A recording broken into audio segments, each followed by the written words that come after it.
It's time to get heavy on the magic. It's our Sinclair 72.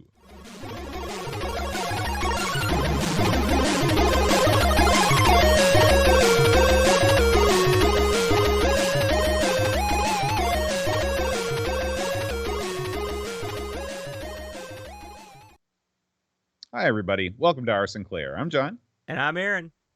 And today, Aaron, we're going to be talking about heavy on the magic. Now, Aaron, I just returned from Louisville, Kentucky, one of your favorite haunts. Oh, yeah. And stayed with my uncle and my aunt. My uncle is a professional magician. Ooh, neat. You might say he's heavy on the magic. Is he a heavy man, perchance? He is. He's quite heavy. Okay. He's quite heavy. So now I wish I had. No offense, Uncle Mike. Yeah. But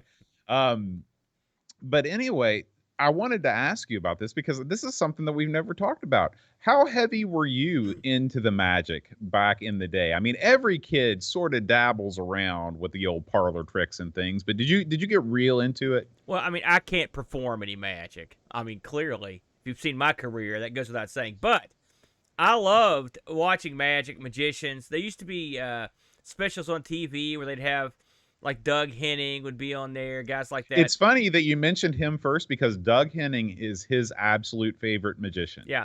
Doug Henning, no one talks about. He was kind of the hippie magician because he was a man of his time. I mean, let's face facts. But I always liked his stuff, you know, and you'd have your Blackstones and you'd have that sort of thing. I was a big fan of Harry Houdini, the history of him. I still am. I've always been fascinated by his life story and the crazy stuff he used to do. That you see a lot of modern, I guess, magicians sort of kind of hork his gimmick or try to get over like he did with these crazy stunts. Guys get frozen in ice. Guys get hoisted up on top of stuff or whatever. But to me, it's less interesting now than it was in Houdini's time. Just, I don't know. It's just, I don't like the gimmicky stuff. Plus, there's just more ways to get away with stuff now than you used to have. You know, where do you stand on the old Penn and Teller act, where they're hammering nails through people's eyes and stuff? I like Penn and Teller, but but parts of me don't like Penn and Teller. You know, they were a very cagey act. They've got a good gimmick with the talking guy and the silent guy. It's a good angle. They're good magicians. I like the fact that they tell you what they're going to do, but then there's still magic involved that you can't quite decipher. So it's a good angle. A lot of magicians didn't like him at first until they understand what the gimmick was. You know, I like a Penn Jillette as an actor or as a talking head. I think he's interesting. As a panelist, he's always amusing. He's a super intelligent guy. You don't hear much from Teller. Every once in a while, Teller will give an interview, but not. Teller's also whenever he's interviewed, he's also very intelligent. Yeah. He's a smart guy, but I mean, Penn's very outgoing. And Teller, I was finding all this stuff out about him from my uncle. I guess Teller is one of the world's leading historians of magic. Yeah, like he knows everything about the stuff. So that's really cool too. Yeah, and then you've got your more modern magic acts.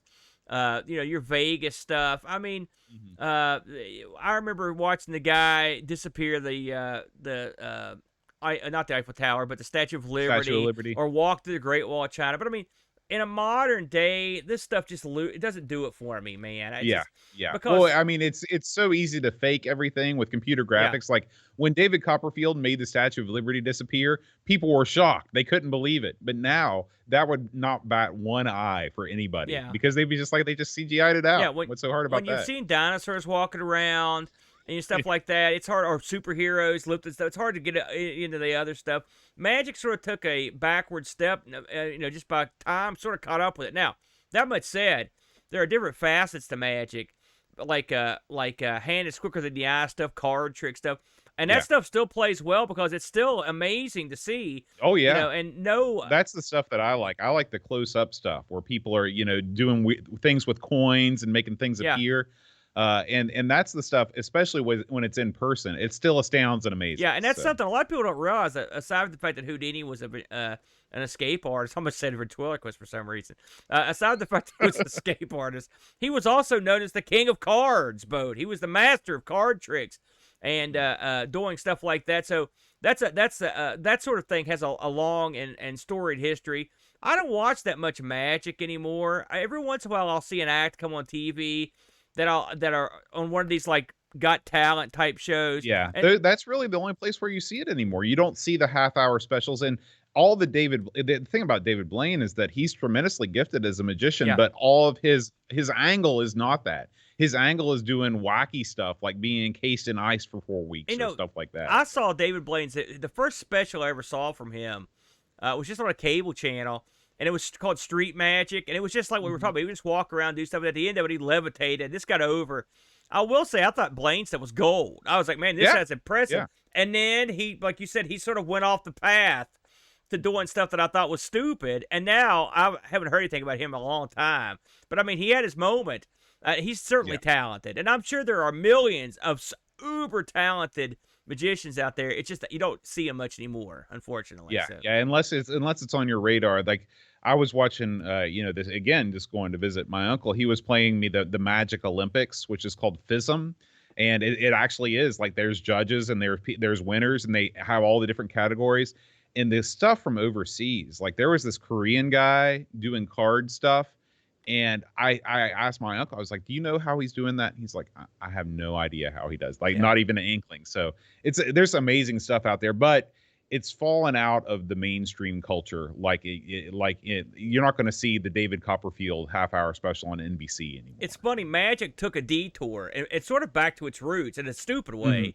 It went from some of this dark arts type stuff to a more amusing Las Vegas type stuff. But now it's sort of bit back into the stupid era of Magic with practicing witches and warlocks and all this stuff. Right. I mean, if that's the your psychic bag, fair. yeah, psychic fair, and so that's actually more along the lines of what this game is than I guess Doug Henning. Well, that's a good segue into it. Why don't we talk about heavy on the Magic, Aaron? You know, I'd never heard of this, and when I heard the title. My first inclination, I was like, what is that? What a wacky name that is. And I looked around to see if I could, and I talked to you about this before the show. I couldn't really find if there was a story behind this, Heavy on the Magic. But it's a wacky title. And this game is sort of I'll tell you why I chose this game. Yeah. I chose this game because I have it. I've got it right here. Yeah. This was sent to us by a listener at some point in the past. I wish that I would have kept track of who sent us what so I could give people proper credit, but it was Pixels at Dawn or it was Roshi. Somebody sent this to us. Unfortunately, the cover art on this version is one of the re-releases, and it's not nearly as cool as the original art, which you've put on the screen here. But when I saw that original art, I was like, man, I bet this is going to be a fantastic game. And of course, I didn't play it because why would I play the game before I choose it? So that's how I came up with picking Heavy on the Magic. Well, it's I will say the cover art is outstanding. I mean, it's real good. So that as far as I'm concerned, if you're going to pick it because of that, I've done much worse. That's for sure. So Heavy on the Magic was released by an outfit called Gargoyle Games, which is a good name, in March of '86. It was developed and published by Gargoyle, and you come to find out that Gargoyle is actually a couple guys, believe it or not. Gargoyle was a British game development outfit that was founded by Roy Carter and Greg Fawless in '83, which these are the two guys that made this game. They, according to the wiki, they were around until around '92. They also published games under their own Faster Than Light label, as well as an Elite label. And boats, since you've been to the UK, I wrote this down. They were in Dudley, West Midlands. I don't know if you know where that's at. No, I don't know where Dudley is. I never graced I never darkened the doorway of Dudley. Now, these guys, this wasn't their first trip to the pay window boat. They'd done a few things. Gargoyle developed a lot of games, and these guys pretty much developed almost all of them. They both worked on all the same games. They did Hydrofoil, a Scooby-Doo game, something called Dundaric, Mars Sport, all one word, Sweevo's World, Ad Astra, Nog was theirs as well. So those are, I've never heard of any of those games. They were all in on the wacky names. Well, Scooby-Doo, they got one license in there. This is a 48K game. This also came out for the Amstrad.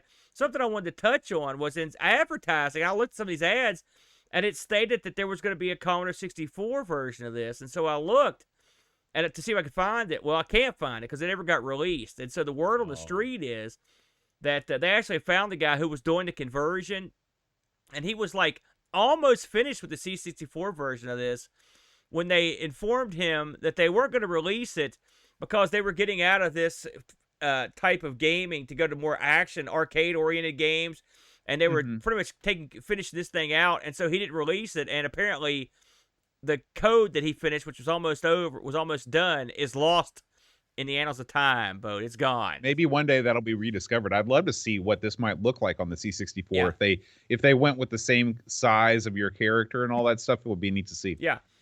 So what is heavy on the Magick? This actually has a backstory. It's not really a long backstory either. It's sort of a short backstory. So according to what I read, the plot. Insulting a high-level wizard is not a good idea, as Axel the Able has just discovered. He's been teleported from his favorite pub, the Golden Thurible, straight into the dank and dangerous dungeons of Culloden's Pile.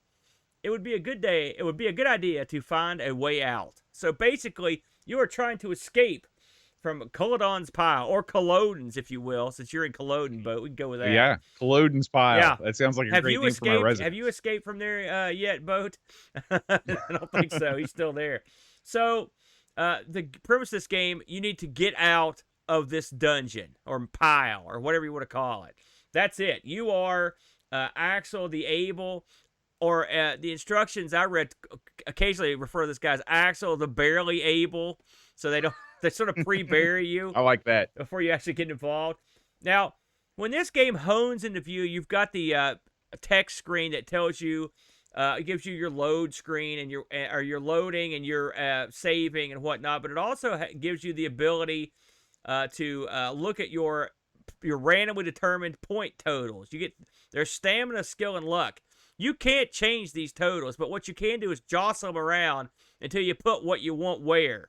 Right. Once you do that, you hit the Magick button and you go to work and you appear in this game. Now, right out of the gate, when you see the game start, you know you've got something going on here because the art in this is real unusual, isn't it, Bode? It's different than any art I believe I've ever seen in a video game. I mean, it's especially a game of this age. It's the game that it reminds me the most of is Batman the Caped Crusader. Because maybe it's just because the cloak is such a big part of your figure. And when you'd watch Batman sort of saunter around with the cloak in that game, but your sprite is huge. Your sprite is probably a quarter of the size of the screen. The action takes place in the top 3/4 of the screen, or the top third of the screen. And your character is just massive. So what you see is your character, and you see the background, and you see objects in the foreground that you can interact with. When you move by text commands. So this is an odd example of an adventure game that gives you complete or sort of control over where you move in a very definite way, but you're not doing it directly. You're still doing it through text commands.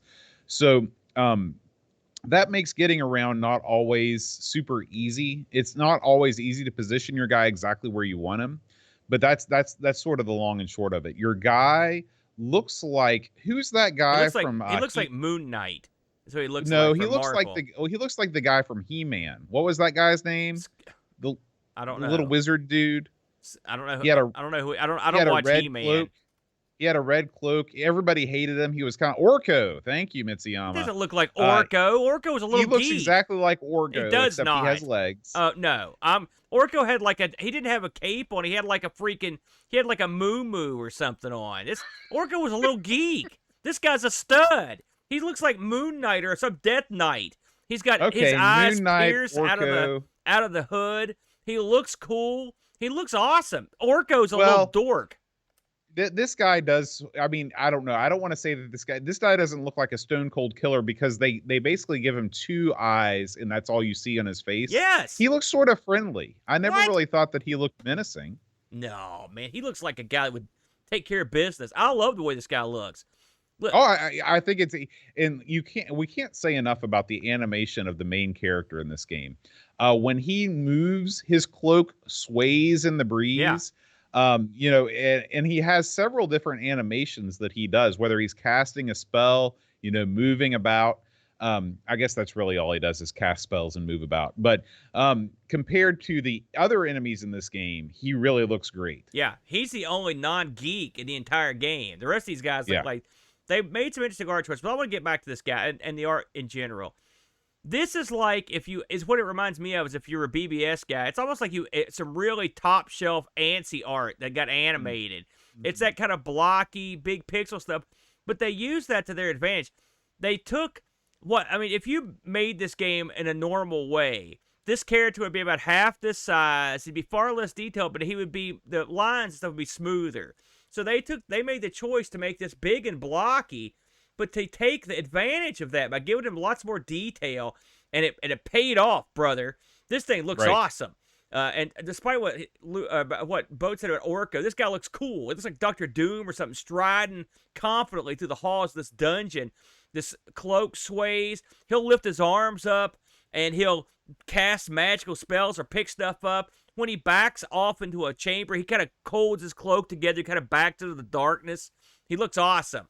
I loved all that aspect of the game. Now, when you get to the actual enemies you come up with, these guys look like they strolled out of like the trash bin at Hanna-Barbera. Like these guys they're just the geekiest looking doofuses.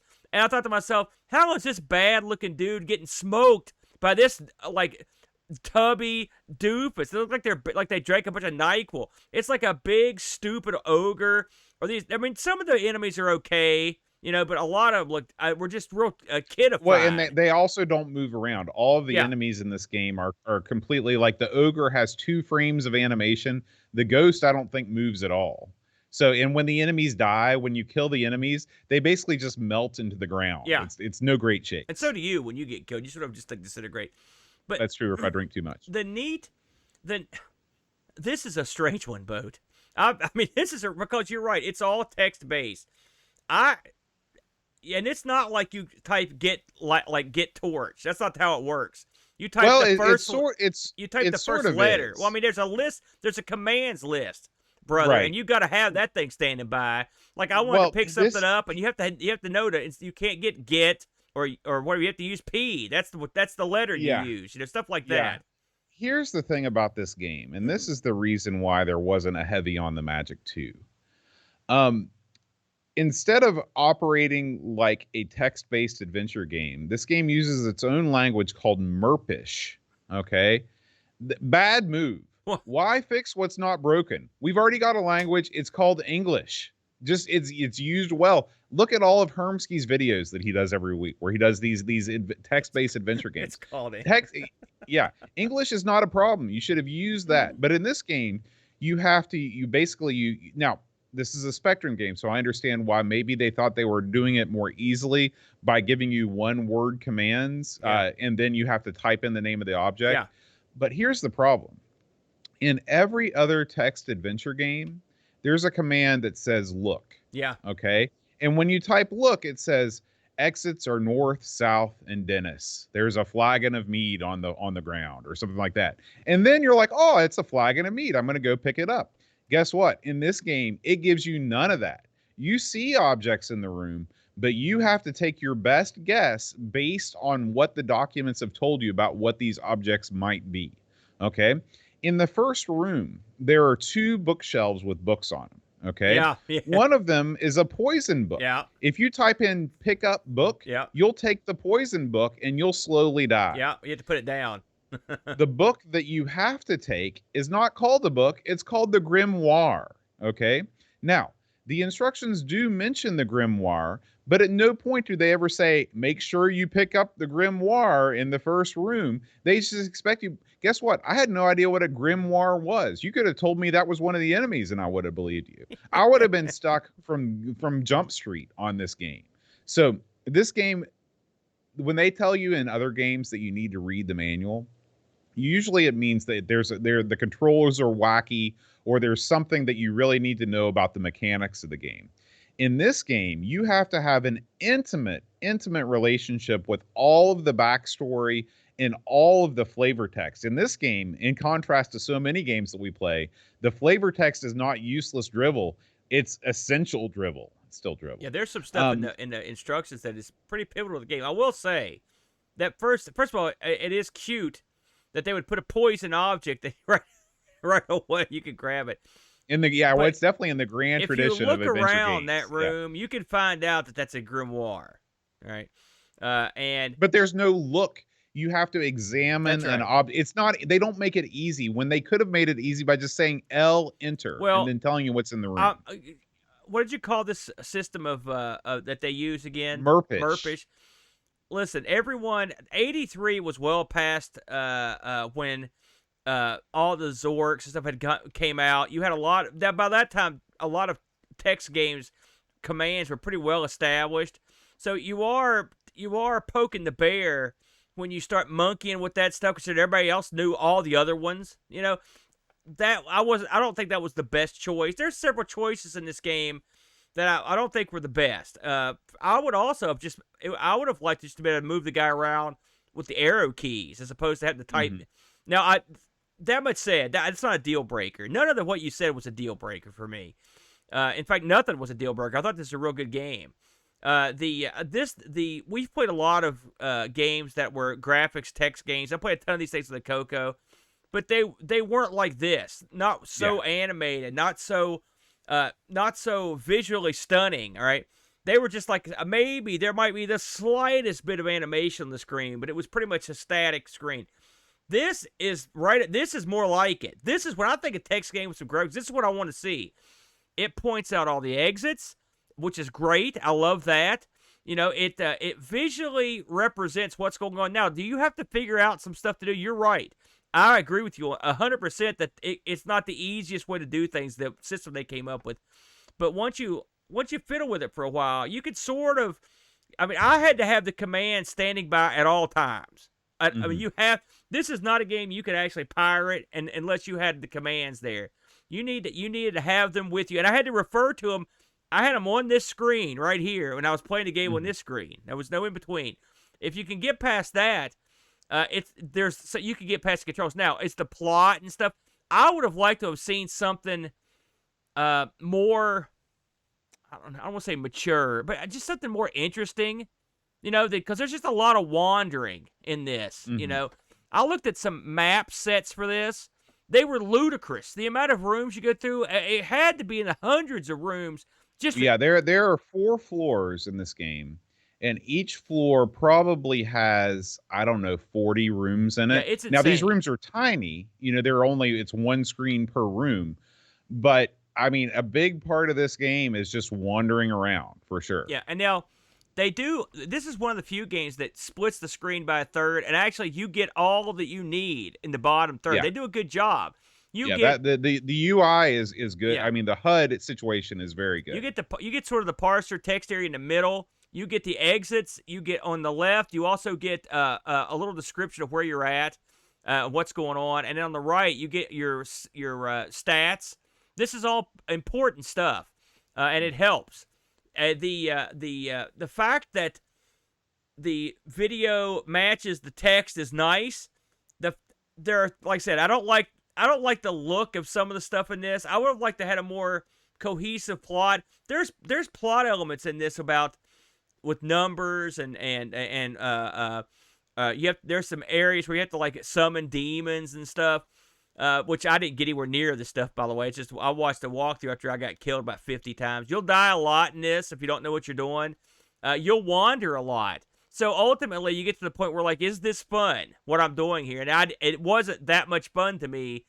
I suppose this is the kind of game that would be a lot more fun to someone who was a kid that had all the time in the world and had the time to set a map. You know, we've talked about how these games don't age well for people like us because they weren't meant for people like us, and I think this game falls into that category.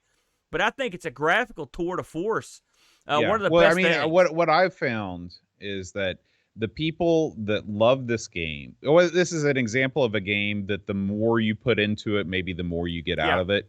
where, you know, if you really take your time and you've made this one of your many life's goals to complete this game, then, you know, then it's probably going to be one of your favorites. But for the vast majority of people that probably pick this up on the old budget label like this, they probably didn't go that route, and they just sort of wrote it off. The game does not do you a lot of favors in telling you, you know, sort of, I don't know. There are some people that like to have their hand held. There are some people that like to be turned loose completely. And of course, there's lots of gray area in between there. But this game really gives you nothing about, you know, how to really even get started with playing the game and solving the puzzles, other than like, you're going to have to use your wits to figure out these puzzles, which, I mean, you know, obviously, you know, why, you know, so I guess that there are a lot of word puzzles in here, sort of like cryptic crosswords, where you're manipulating items in certain ways that you have to think about. It's not like put key in hole. You know, there's none of that in this game. And again, you know, if you really if you devote a significant amount of time to a game like this, I'm sure it's very rewarding to figure that stuff out. But because of sort of the way that this game is, I can't see myself, even when I was a kid, I don't think I would have put in the time. And I just don't think that I'm smart enough to figure out a lot of these puzzles. When you watch the playthrough videos and you see what you have to do to advance, I mean, it's complex stuff. Yeah, you know, this game had an interesting gimmick, which was unfortunately was never fulfilled. One of the angles that they were using in this is even mentioned, is that this was going to be the first of a trilogy. And you were going to be able to carry your character that you put together through all the games. And so all your stats and all the stuff you found would be able to be carried in the next game.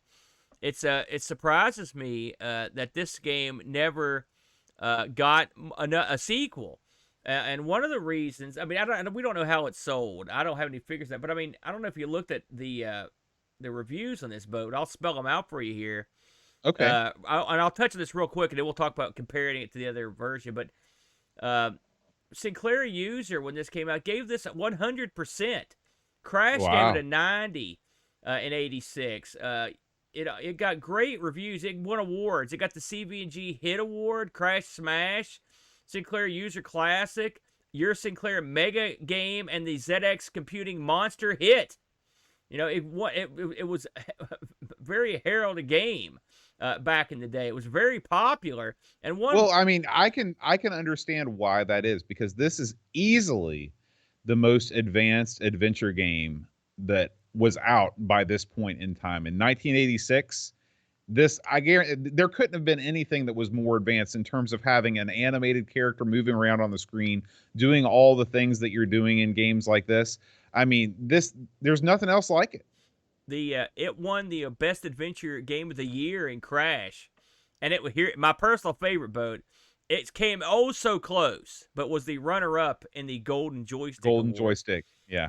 So we mentioned that this did not get a C64 release. Also, I found a little blurb, I think it was on Moby, where they'd mentioned that there was a trivia contest, or a contest that was ran in CVG to win a copy of Heavy on the Magic, and the contest was won by a fella. But the version you were going to get was the C64 version. So they lament on whether this guy ever got his version. Yeah. But they did release another version of this game, Boatster, and this was for the Amstrad. Got a version of it. Now, I've flipped through looking at this, and I'd say it looks on par. My guess would be that the Amstrad version of this is one of the many, many Amstrad versions that were pretty much copied almost point for point from the Spectrum version. Clearly it's not using, it's not taking any of the good aspects of the Amstrad and using them in any way. It looks pretty much just like the same basic thing you're saying. All they've done is they've turned your main character is now a different color from the background. The enemies are a different color from the background, versus in the Spectrum version, everything is the same color. It's a shame. It's a shame that the Amstrad got abused like that. But that's the way it goes. Bo, did we get any Discord action on this? We did. We heard from a couple people talking about Heavy on the Magic. We'll start with D-Man. He says, Gargoyle had raised the bar with what could be achieved on the Spectrum with their previous releases, Turnanog and Dundarach, and once again weaved their magic with this classic. Featuring distinctive blocky graphics that were blown up larger, great use of the full color palette of the Spectrum, a quirky offbeat dose of humor, and a great beeper tune on the menu to boot. Many of the puzzles are brutally difficult, but this was in part responsible for me returning to the game again and again over a number of years to get that little bit further and maintaining a certain obsession with it. The hybrid action text entry interface won't be to everyone's taste, and in that regard, it's definitely a Marmite game. However, it remains firmly entrenched on my all-time list of favorite games for the Spectrum, so it's a 10 out of 10 for me. And Z9K9 writes, Gargoyle were expert at channeling the limited capability of the early micros to leave such things unsaid in their games, which only increase their mystery and intrigue. The unusual, tartly abbreviated text and graphic system freshens the adventure formula and makes you less sure of the limits of the game's reality. I find myself thinking extra laterally not to miss the kind of out-of-the-box action one might need to progress in a world that requires you to do lunatic things like talk to inanimate objects. And then he writes even more. If you're on Discord, you can check out his full review. I'm going to skip to the end. Enduringly, though, the game shines in atmosphere. Vivid background inks evoke damp blue darkness, dusty cyan stone, gleaming yellow splendor, and burning red fire with fearsome intensity. The impatient, capricious denizens of the underworld prey on your naivety, always quick to cut morality to the bone in spectacular style. This is the kind of game which scared me as a kid, but is never forgotten. You know, that was quite a literary work by Z9K. I was very impressed. And D-Man, both of you guys, Mr. Calling, my friends. Yeah, and again, this is a game that you probably wrote off almost immediately or became obsessed with. Well, it's just one of those two. I found this game quite enticing. It's funny. It found you enticing. How far did you get? Well, no, you didn't let me finish, my friend. What I liked, but what I was going to say is I found the game enticing in that this is the kind of graphical interface I would like to see in my text-based graphics game. Yeah, the actual adventure of the game, it didn't do it for me. And there were aspects of it I didn't think graphical. I thought they dropped the ball. I don't like cutesy stuff mixed in with cool stuff. You can have one or the other. You can't have both. I think you're totally misreading the cool stuff. I still think your guy looks sort of doofusy, and I think it's done on purpose because look at the way he's described in the manual as Axel, the barely competent or whatever. I think he looks. They wanted him to be a doofus. I think he looks cool. I don't like the idea. I mean, it's probably easier to make stuff cutesy, but in terms of like, am I gonna go back and gut my with this? Heck no. But if I was a kid in '83 and I saw this game, I would think to myself, this is the future of this genre. Of the role-playing genre, the text-based genre. This is what I want.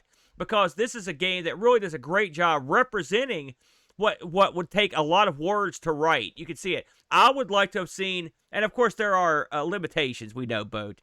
I would like to have seen a much more varied scenes. You know, if I'm running a D&D module, the whole thing is just not going to be caves. You're going to have lots of other stuff to make it interesting. And I think this game could have used that stuff as well.